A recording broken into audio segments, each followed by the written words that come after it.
Hey, what's up YouTube? Take a look at this clip. Soul's pressuring me with close 5S. You can see the startup of a close 5S here. Does Soul get hit by super? Yes or no? Think to yourself for a second.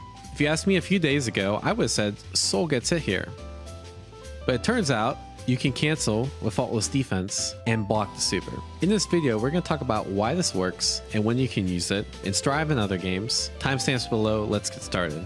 So we have to start by talking about character cancels. You've probably seen this before. For example, when Potemkin grabs you from round start distance. So Potemkin's regular grab looks like this, but if you cancel the startup of 6K, which moves forward, you can get a grab that goes really far, right? Yeah, you can hear the many things, including FD. But why is this a thing? So in order to get some inputs, like a 2-button Street Fighter grab or faultless defense, you need to hit both buttons at once. But what happens if you press one button 1/60th of a second later than another? Do you think you should still be able to get the same throw or faultless defense? Well, yes, right? You can't be super precise, and game developers think so as well. So in order to accommodate this, in most games, you can cancel the first few frames of a startup of a normal into any move to allow for the sloppy FD input. When you do this intentionally, it's called a Kara. And you see that when you cancel normal to the grab, you go a little bit further. So back to Strive, the same concept applies, but with FD. However, this is usually bad. Have you ever mashed faultless defense but got counter hit before? That's because you briefly had your normal come out before the faultless defense did, and you got hit out of the startup.